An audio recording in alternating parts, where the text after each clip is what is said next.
आखिर क्या वजह से दुनिया भर के मुस्लिम देश एकजुट हो गए हैं? दुनिया भर के मुस्लिम देशों का एकजुट होना क्या भारत के लिए कोई खतरा है? मुस्लिम देशों में सऊदी और यूएई इतने आग बबूला पहले कभी नहीं हुए।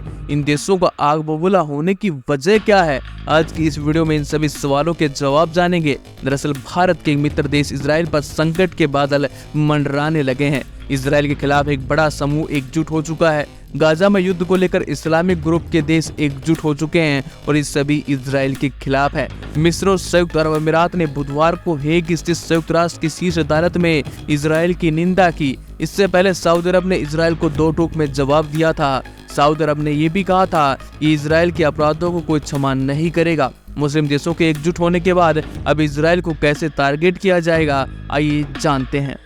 दरअसल अंतर्राष्ट्रीय न्यायालय ने वेस्ट बैंक और गाजा पर इजराइल के कब्जे के मामले में मंगलवार को दलीलें सुनी। फिलिस्तीनी प्राधिकरण ने सोमवार को अदालत से इजरायली कब्जे को अवैध घोषित करने के लिए कहा गया। इन सुनवाई में कुल 52 देश हिस्सा लेंगे, जो 26 फरवरी तक अपनी अपनी दलीलें अंतर्राष्ट्रीय न्यायालय में पेश करेंगे। अंतर्राष्ट्रीय न्यायालय में दलील पेश करने का मतलब है इजराइल को ये जताना कि वेस्ट बैंक और गाजा पर उसका हक है, जबकि फिलिस्तीनी प्राधिकरण का मानना है कि इजराइल का क्षेत्र नहीं है।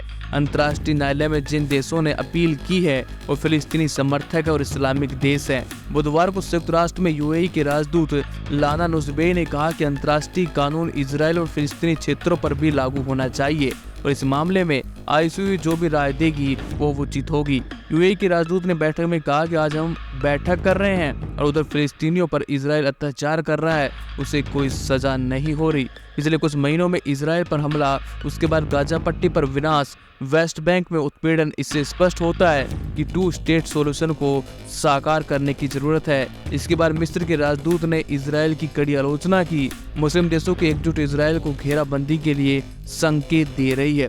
इजराइल मुस्लिम देशों की तरफ से दी गए बयानों को सुन भी रहा है और अपनी रणनीति भी बना रहा है। लेकिन यहाँ देखना दिलचस्प होगा कि अंतर्राष्ट्रीय न्यायालय 26 फरवरी तक सभी देशों को दलीलों पर कितना अमल करती है। बाकी अपनी राय बताइएगा कि आप किस तरफ हैं और वीडियो को लाइक शेयर करना ना भूलें।